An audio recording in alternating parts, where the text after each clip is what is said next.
Well, hey there, this is Patty at Parkland RV Center in Leadington, Missouri. And today, Tim and I are going to do a virtual, I use that loosely, Tim's gonna do it and I'm gonna video, a virtual walkthrough on the 2025 Forest River Rockwood Mini Lite 2511S. So, here we go. We're gonna start up here in the front. It does have a hookup light for hooking up at nighttime so that you can see it and lock it on and off the ball. It does have an up and down button for running it up to put it onto the vehicle or to take it off. There is a manual crank handle in the front door side compartment that comes through the top that will manually crank that jack up or down, either way you need it to go, if it won't work off the switch. There is two 30-pound propane cylinders on the unit. The arrow on the regulators working off of this one here is what we service the trailer with. It's showing you green inside the eye. As soon as that bottle would happen to come up empty, it's going to turn red inside the eye, indicating the bottle it's pointing to is empty.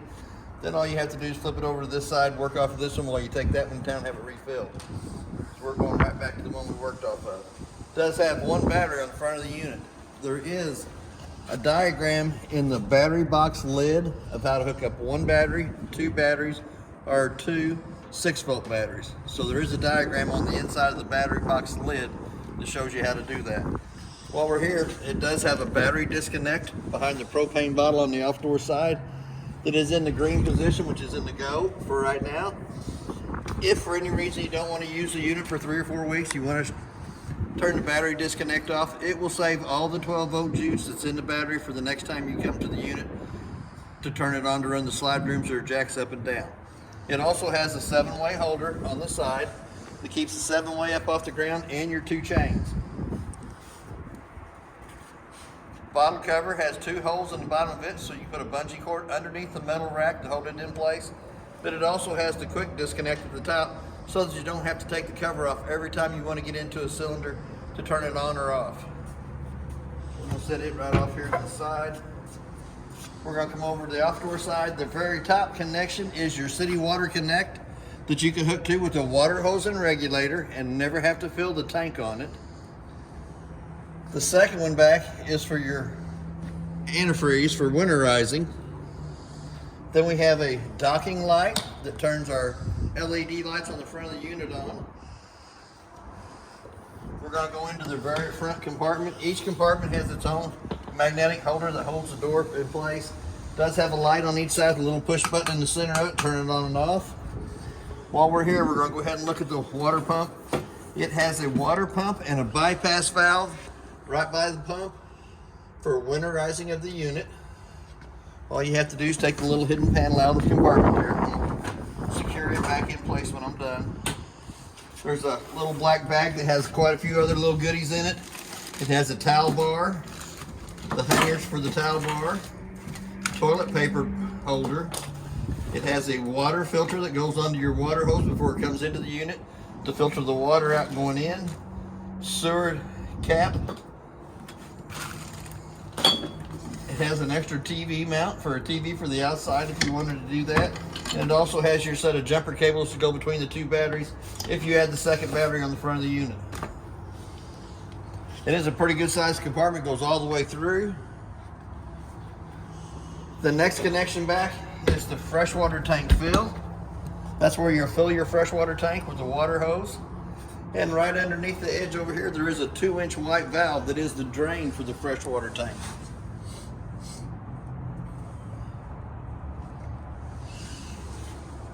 We're going to come back to our first termination valve, which is gray tank 2, which is going to be your kitchen sink water only. Our lug nuts on the trailer has been torqued at 100 foot-pounds, which is what's recommended on the side. The tires are air ducted pressure, which is 65 pounds on the side of the tire cold. There is a tire monitoring system part that has already been programmed to the tires that's on the unit. We do have a pretty good sized compartment here on the outside. Taller objects can be put in there. 30-amp power cord goes on, makes a quarter of a turn, does have a blue line on each end indicating that it has 110 power coming through it. We also have the park cable hookup, or a satellite hookup right behind it. We're going to go down to our second termination valve, which the gray handle in the front will be your bathroom sink and shower water. The 3-inch valve in the back will be the toilet water only. And I should have mentioned that cable Power cord is 30 foot long. It is a 30 amp service. We're going to come back to the very back. It is prepped for a backup camera up top. It has a spare tire on it that's been aired up to pressure, but it's not been torqued on. It's been put on with a wrench. Does have an outside shower that gives you hot and cold running water to this back side of the unit. The connection right down below it is a black tank flush. So while you're dumping your holding tanks, once you got the black and gray tanks dumped, you can hook a water hose and a regulator to this connection here, turn water pressure onto it, has a little aerator on the inside of the black tank that spins around, helps clean more of the toilet paper debris out of it. It also has a ladder for going up and checking the roof. That's just my theory on the roof, but the roof is the life expectancy of the trailer. Check it every 90 days. You don't have to seal it every 90 days, but the quicker you can find a problem with the roof and fix it, the better off you are. That's just my theory. As we come around here, we do have two low water drain points just up underneath the skirting metal on this side over here that are used for winterizing and de-winterizing of the unit. Then we have our stabilizer jacks that you can run down till they hit the ground and go just a little bit past that. Puts a little pressure on it. It won't level from side to side. They just stabilize it while you're walking through the center. We're going to skip right past the door for a minute. Little hole in the skirting here. It's for a manual crank handle for the living room kitchen slide that will manually crank that slide in or out. For any reason it won't work off the switch. Here again we have a place for a TV out here. Plugs in there.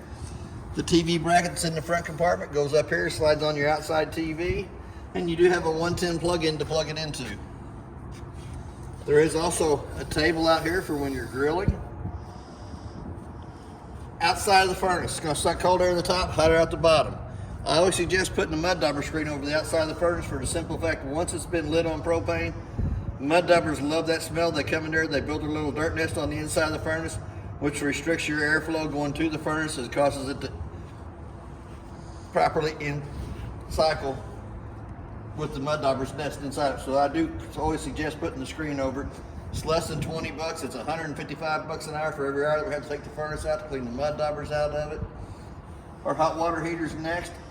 When you get ready to use the hot water heater, you want to make sure it's full of water. You can always pop off valves and make sure it has water coming out of the top of it before you turn on electric or gas, either way you want to go with it. The buttons for that are on the monitor panel on the inside, but it also has a drain plug. It is also an anode rod. An anode rod draws all the impurities out of the water to that rod, eats that rod up instead of eating up the inside of the tank. Anytime the steel rod in the center is showing, it's time to replace it. Here again, we're going to come back up. We have two outside speakers that works off the stereo at the bottom of the TV. And then we have our range hood vent on the outside. It has two little tabs at the bottom. Have to be lifted up, allows the flapper to flap so that you can pull smoke from the inside to the out. Outside grill's next. Does have a quick disconnect down at the frame that has a T-valve on it. There is another T-valve up here on the back of the grill that has to be in line with the gas line coming into it for it to light. Then it's pretty simple. All you do is push in on it, quarter of a turn, let it sit for a minute till gas gets up to the top of it, then turn it back off, push in and turn.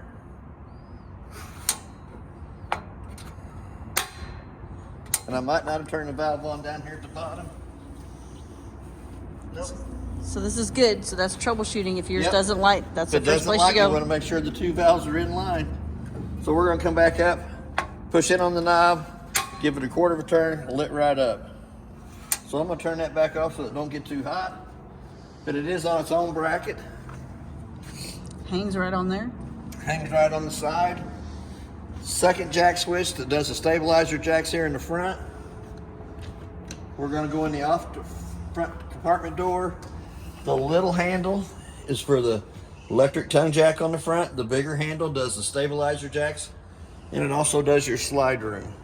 The rest of the paperwork off the griddle's laying right here at the side. And it'll store nicely in here with your table for travel. Yes. And then we have a two-prong plug-in for a solar panel that you can sit out in front of the trailer that will recharge the batteries on the front of the unit only.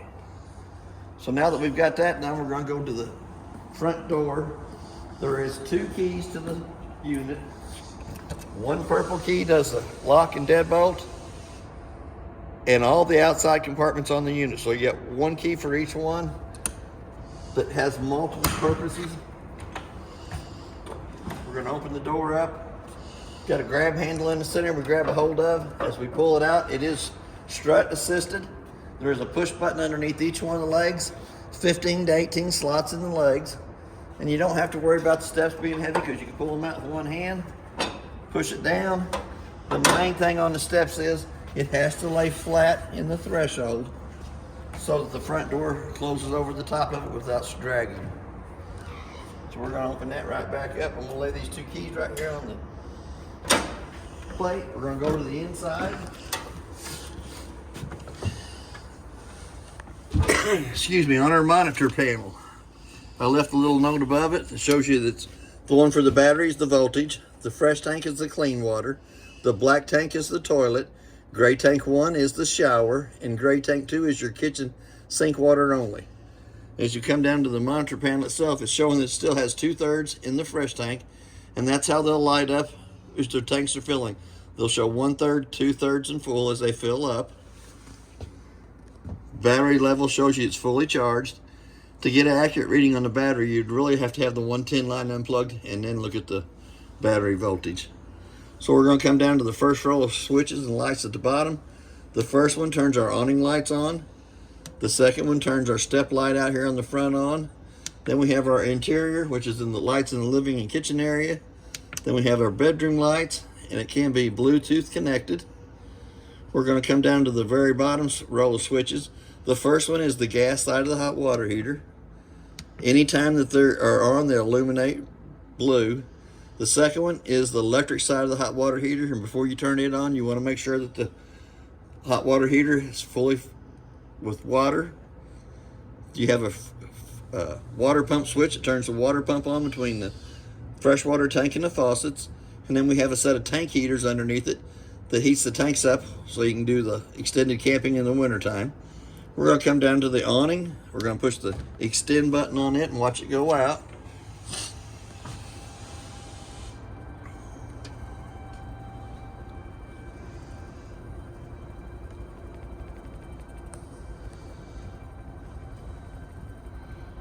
When the awning's all the way out, it has a little skirt that'll hang straight up and down.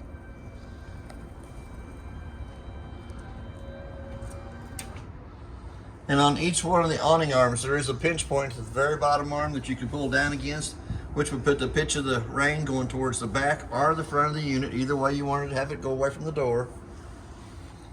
Then we're going to come down to our slide room switches. We're going to go slide room 1, which is the living room slide.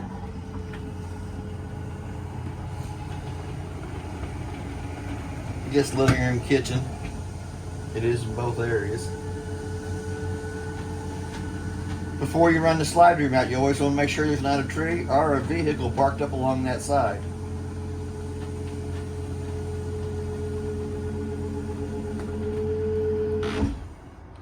Here we're going to go to the slide room 2, which is the bedroom slide.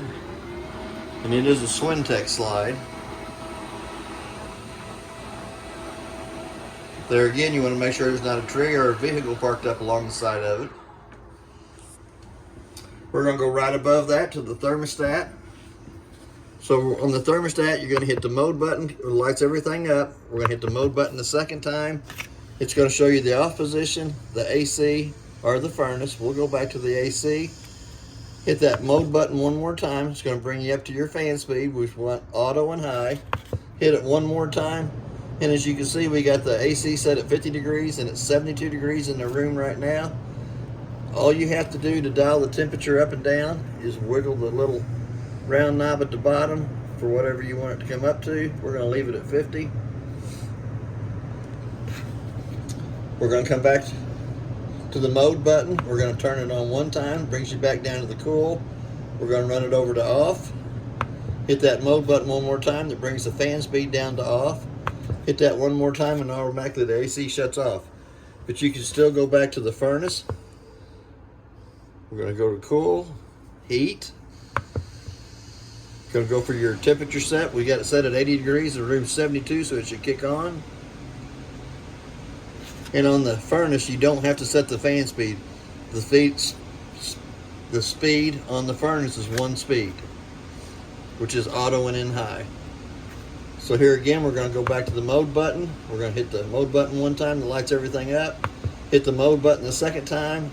We're going to bring it back to the off position. Hit that mode button one more time. Brings it back to the fan speed. Hit off on it. Here in just a minute, since it thinks it lit, it's going to go through a cool down cycle anywhere from 5 to 7 minutes before it shuts itself off. Right down below that, we do have a 110 outlet. The brown vent in the bottom of the cabinet is for the furnace. We have our breaker box right down below that. That heat is a little warm.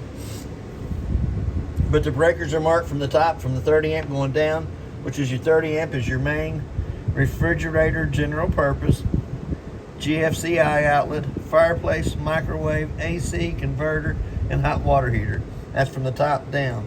Car fuses on the left or right hand side from the top down, and on it is the monitor panel, bath fan, appliances, living room appliances, AC, fan speeds, TV, vents, marked from the top coming down to the bottom. Here again, we have a working fire extinguisher on the left-hand side as we stepped in. There's 2 fan lights in the bathroom area. The first one turns the light above us on. The second one turns the decorative lighting down below us on. Excuse me. We also have our GFCI outlet in the bathroom to the left of the sink. 3-drawer medicine cabinet, not drawer but shelf. Pretty good sized cabinet space off to the right hand side of the bathroom sink. Lots of extra towels, supplies. Does have a brown vent on the wall that brings heat into the bathroom area. We have a round vent in the ceiling that brings AC into the bathroom area. We have a single foot flush on the right hand side of the toilet for dumping it. There is a travel lock on the sliding door for the shower that needs to be in the locked position while traveling. Pretty simple, just open it up, pull against it. Shower off, come back in. Once you slide it all the way back, you'll want to make sure that travel lock comes back down in place. It does have a shower meister in it for the hot water. Pretty simple, it's got instructions right behind it. In the up position, it's coming through the sprayer. Pull it down in the middle, it's off. And pull it all the way down and it's recycling back through the hot water heater. We do have a vent in the ceiling. Black knurled knob comes down, opens it up. There's 4 speeds for the fan.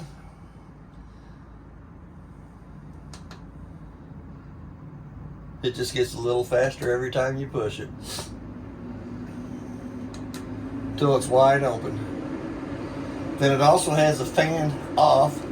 So you can turn the fan off, you can leave the vent opened up. It does have a max air over the top of the vent so that you don't get rain in. But when you get ready to shut it down, it's pretty simple. All you do is crank it all the way back down. Once the lid's closed, push up on it, which locks it in place. It does have a sliding door between the bathroom and living room kitchen area.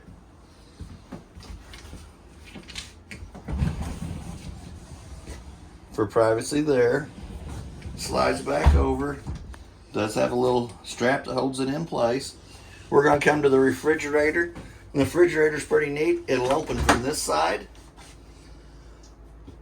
The on and off switch is up in the top. You can set the temperature for what you want the refrigerator to come to. It does have a plus and minus button on the right hand side for setting that temperature. We're going to close it on that side. We're going to go ahead and come back to this side and open it up from over here. So if you're a righty or a lefty, you can open it from either side. And then the freezer section, push down on the lid here at the top to get into the freezer section of it. It does have a push button light above the recliners. There is a tabletop for each one of the recliners. There is a small remote for the fireplace that turns the fireplace on and off.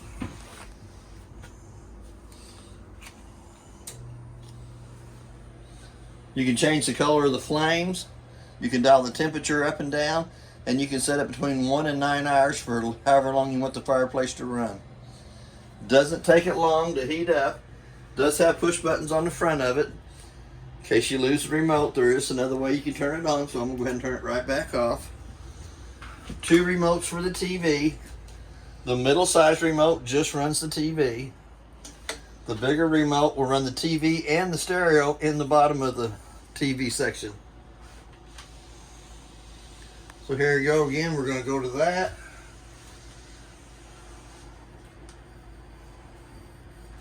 Oh, it's got to do its little thing. We don't want to connect to the internet.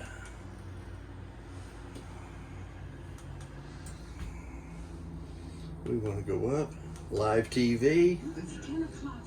The TV station's almost 80 miles away from here. That's working with the antenna on top of the unit and the power booster in behind the TV. That's not too bad a picture for a TV station that's 80 miles away from here, working off the antenna and the booster in behind it. So we're going to go ahead and turn it back off. If you wanted to go to the stereo, all you have to do is where it comes down where it says entertainment, hit the on button down at the bottom.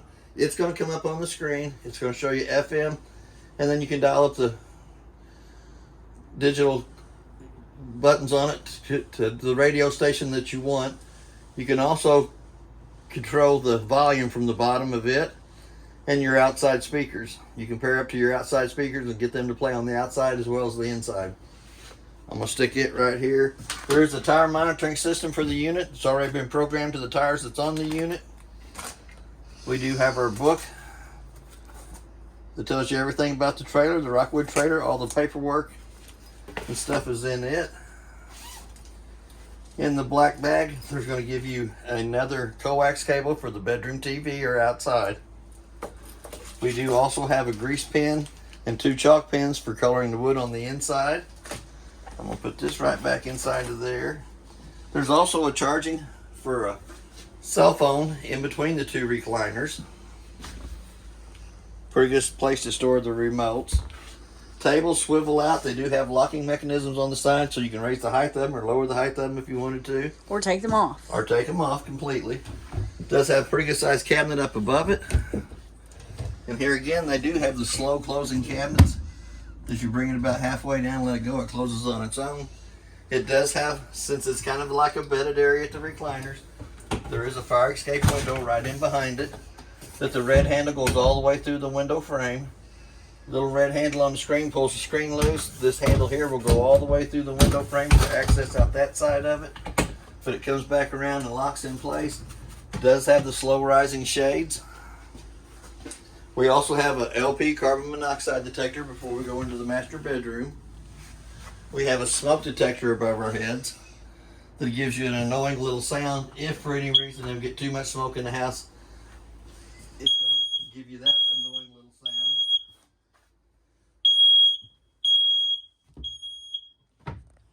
Pretty good sized shelf on the left hand side, clothes on the right hand side, 2 cabinet drawers. Here again, they are the slow closing doors. You let them go. There is a USB port on the left side of the bed.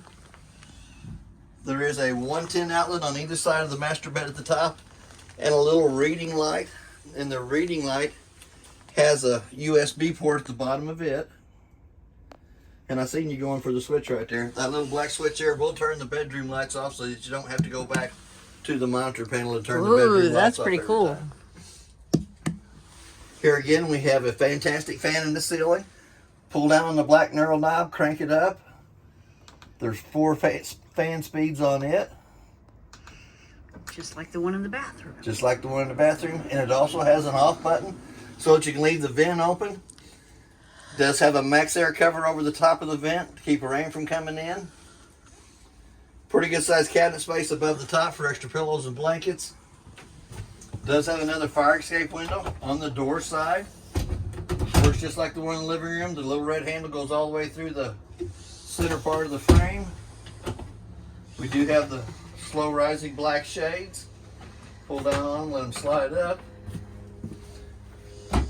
Pretty good little closet space off on the left hand or right hand side. We're going to go back to the left hand side of that bed. At the very bottom of it, there is a little black switch down here at the bottom that actually turns on the inverter.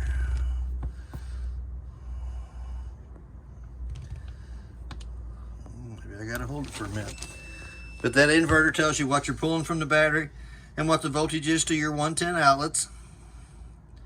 It's always good to have the 110 line unplugged when you're using it. We're going to hit that button again and turn it off. It goes through this little sequence where it goes on and off. It does have a little storage up underneath the bed.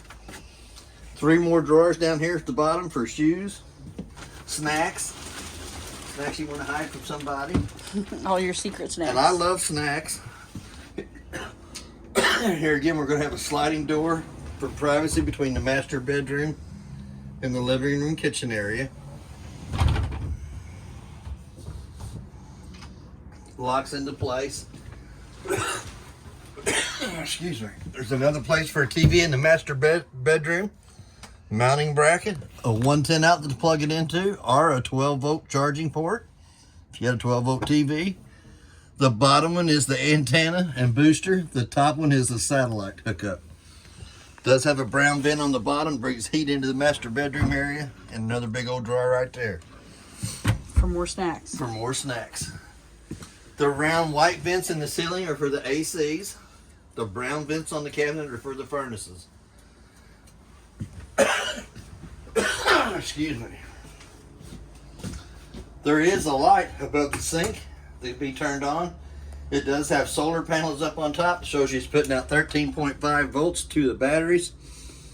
It tells you the temperature is 72 degrees outside, which is great. We do have 2 110 outlets, one to the left side of the kitchen sink and one to the right. Drying tray. Folds up out of the way. On the faucet, all the way back towards the wall is the hot side of the water system. All the way back towards the U is the cold side of the water system. You actually have to pull down on the handle to have water come out of either one of them. Pretty good sized cabinet space up above it. Another little snack one off to the side. To the microwave. The only thing I can tell you about the microwave is I did warm my coffee up in it this morning, and I did heat my lunch up in it. But it has a clock button. Let's say it's 2:30. Hit that clock button again till the 2 center eyes is flashing. The reason I set the time on the microwave is I can tell if the trailer has lost 110 power coming to it, if I have to walk away from it and come back to it. That's the only reason I set the time on that. Does have a light for the stovetop and a fan. For the fan to work properly, the 2 tabs on the outside vent have to be lifted up. Allows the flapper on the vent to flap. You got a little place for sponges over here on the side. Silverware, 2 more drawers down below it. We're going to come back up to the stovetop. It does have a glass stovetop on it. Little button on the right hand side illuminates the valves. So we're going to lift the glass stovetop up 2 times up out of the way. Gives you kind of a little black splash against the blinds. So when you turn it to the highlight position, let it light and burn for a minute. Anytime the valve has gas coming through it, it'll illuminate red. Now on them valves, you do have to let it sit for a minute because they have the thermocoupler off to the right hand side that has to heat up for temperature for the gas to keep coming through it. But anytime there's gas coming through the valve, it will illuminate red. So I'm going to turn them right back off. We're going to go down into the oven section and do the same thing down here. We're going to turn it up to where the little flame is. Hold down on the button. Self-igniter lights it down there. And sometimes it takes the oven just a little bit longer before the pilot will light on it. Bear with me, it will light here in a minute. There we go. Once it's lit, you can let off the button, let that pilot light run for about a minute, which actually heats the thermocoupler right above it up. Once the thermocoupler comes up to temperature, then all you have to do is dial your temperature to what you want the oven set to. Presto, lights right up. Here again, that little illuminating button on the right hand side, if you turn it down, also gives you a light inside the oven so you can see what you're baking or cooking. Back over to the TV fireplace and that, we just went across that. We've got a countertop extension. You got a countertop extension, but you'll always want to make sure that you lock that countertop extension back in before you run the slide room in. It's pretty simple, just kind of lift up on it, push in on each one of the brackets to let it close. Another brown vent to bring heat into the living room kitchen area. Does have the 2 quick cool downs on either side of the AC. Does have a black filter on either side of it. I do know that the cleaner you keep the filters, the quicker it'll cool down and will maintain its temperature better. The cleaner the filters are, they can be took out and washed with soap and water, air dried and put back in. But the cleaner they are, the more efficiently the AC runs. That is basically everything on your unit. If you have any questions, I'll try to answer them the best that I can, and thank you for your time.